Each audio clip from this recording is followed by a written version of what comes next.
सानथामनि हाबाफारिजों खुंगा 10थि जारिमिनारि संकस खेराइ फोरबोआ दिनैनिफ्राय जागायबाय। गुबुन गुबुन बोसोराव खुंबोनाय बादिनो देग्लायबो खुंगा 10थि जारिमिनारि संकस खेराइ फोरबोआ सानथामनि हाबाफारिजों बारबोथां सीमा ओनसोल रायमना माहारियारि पार्कनि साखाथि संकस दैसानि सेराव थानाय दायनिमारि बलामजिरायाव दिनैनिफ्राय जागायजेनबाय। दिनै गिबि सानाव गाहाय हाबग्रा दरखं, गाहाय सायनासालि, आलासि जिरायसालि, मावसोम हान्जा, थाग्रा खुलि बायदिफोरखौ बेखेवनाय जायो। गाहाय हाबग्रा दरखंखौ समाज सिबियारि उइलियाम नार्जारि, गाहाय सायनासालिखौ बिटिआरनि मावफुं सोद्रोमा उकिल मोसाहारि बिथांमोनहा बाहागो लानानै बेखेवनानै होफैयो। खुंफुं आफादा फोरमायनाय बादिब्ला देग्लाय खुंगा 10थि जारिमिनारि संकस खेराइ फोरबोखौ गाजा गोमजासिनै फालिनाय जागोन आरो जोबथा सानखालि गेवलां मेलाव गाहाय आलासि महरै बिटिआरनि गाहाय मावफुं सोद्रोमा प्रमद बर', आसाम आयेन आफादनि बुंथिगिरि बिश्वजित दैमारि बिथांमोनजों लोगोसे गोबां दैदेनगिरि बिथांमोनहा बाहागो लाफैगोन। बेनि थाखायनो बाथौ सिबियारि रायजो राजाफोरखौ लैहोर लैहोर फैनानै बाहागो लाफैनो थाखाय खावलायहरदों बानजाय आफादा। दिनैनि साना गोथार सान। आं बेखौनो बुंगोन जे बे जारिमिनारि 10थि जे जारिमिनारि जे गुदि बाथौ जे मोनसे फोरबो जे सानथामनि हाबाफारि जे लादों, बे कमिटिनि साफ्रोमबो आफादगिरि आरो नेहाथारिजों लोगोसे जेसेबांखि दङ बिथांमोन साफ्रोमखौबो आंनि गोसो गोरबोजों अननाय आरो सिबिनायखौ बिथांमोननो जासिग्रोदों। मानोना जों बयबो मिथिगौ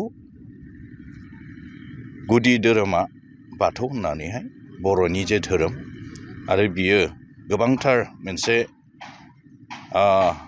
फुजा फाथजों लोगोसे गोबां फैबाय थानाय जेनेरेसनखौ माब्रै धोरोमनि फारसे, समाजनि फारसे दैदेनलांनांगौ बा आवगायलांनांगौ बेखौ गोबांथार बेवहाय सोलोंलायनाय जागोन आरो फुजा खेराइ जागोन। दा बिनिखायनो बे सानथामनि जे हाबाफारि 14, 15 आरो 16 बे मेन गेट जे नब्लां बेखौ बेखेवनो थाखाय आंखौ आलासि महरै लिंहरदोंमोन। थांनाय बोसोरावबो आंखौ लिंहरदों, बे बोसोरावबो लिंहरदों। बेनिखायनो स्पेसियेलि बिथांमोन साफ्रोमखौबो थेंक्स होनदों आंनि गोसो गोरबोजों। दा आं बेखौल' बुंगोन इसोरनियाव आरो आफा बोराइ बाथौनियाव बे सानथामनि जे हाबाफारि, बे सानथामनि हाबाफारिया मोजां दिन, मोजां बोथोर जे होयो आरो बाव सफैनो हानाय साफ्रोमबो डेलिगेटफोरा मोजां देहा, मोजां गोथार गोसोजोंहाय मोजां जे आफा बोराइ बाथौखौ सिबिनायावहाय बिसोरो आफा बोराइ बाथौनिफ्राय बोर मोनथों आरो फैबाय थानाय समावहाय गावखौ दालांनायाव, हारिखौ सिबिनायाव बिसोरो आवगायलांनो हाथों। आरो बाव जेसेबांखि चिफ गेस्टफोर फैगोन, लेंहरजानाय साफ्रोमबो सफैथों आरो जोंनि बर' समाजनि आरो बे धोरोमनि थाखाय मोजां बाथ्राफोरखौ बयनोबो जोंनो बर' हारिनो राननानै होफैथों। आं बेखौनो आपिल खालामो। 10थि जारिमिनारि संकस खेराइ दिनैनिफ्राय आरम्भ जाजेनबाय। सानथामनि हाबाफारि 14, 15, 16। दा जोंहा दहाय फुङावहाय गाहाय दरखं बेखेवनाय बे हाबाफारिमोन। दा बेखौ जोंनि हांख्रायनानै लाबोजानाय आलासि बिथां उइलियाम नार्जारि बिथाङा गावनि आखाइजोंनो बेखेवनानै होबाय। बिनि लोगो लोगो जोंहा नैबेवहाय गाहाय सायनासालि बेखेवनाय हाबाफारिमोन।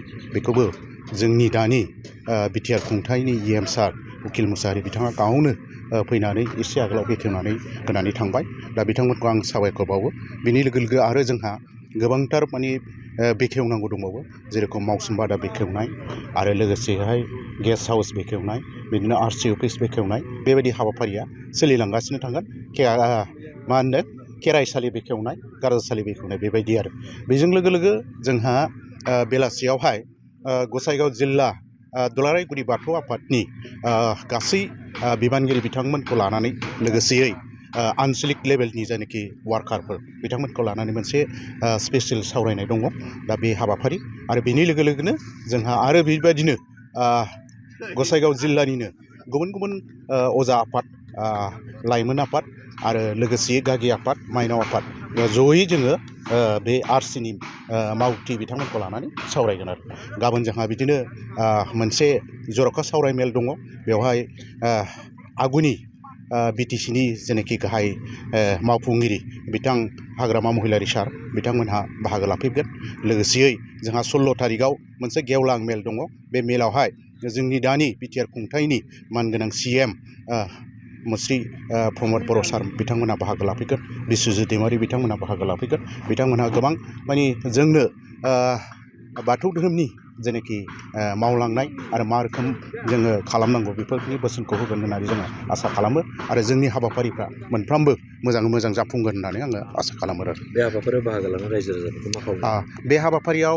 बाहागो लानो थाखाय आङो जोंनि साफ्रोमबो बाथौ सिबियारि रायजो राजा आइ आफा बिदा फंबाय बिथांमोना फैनानै जाहाथे जोंनि खेराइनि जेनाखि बाथौ बोराइनि जेनाखि बोर बेखौ लाफैयो लोगोसेयै जोंनि बे हाबाफारिफ्राव जाहाथे मोनफ्रोमावबो बिथांमोना जोंखौ सहाय खालामो बेखौ आङो खावलायो आरो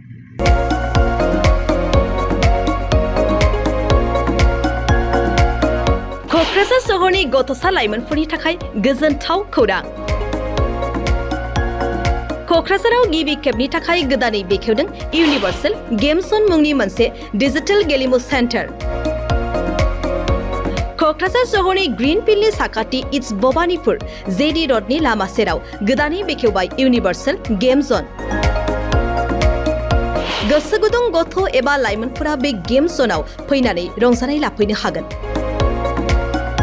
गोदानै बेखेवनाय बे इउनिभार्सेल गेम जनाव गुबुन गुबुन रोखोमनि गेमफोर जेरै हर्स राइडिं क्ल' मेशिन भार्चुएल रियेलिटी हेमार एयार हकी पाइरेट्स फ्रग माग shooter bike racing car racing basketball पान्सिं बायदि बायदि गेलेमुनि रंजानाय लाफैनो हागोन बेनिखायनो गाव गावनि गथ'फोरखौ गोदानै बेखेवनाय बे इउनिभार्सेल गेम जनाव दान्दिसे सम लाबोनानै गुबुन गुबुन रोखोमनि गेलेनायनि खाबुखौ बाङायल' फिस होनानै रंजानाय लाहोनो हागोन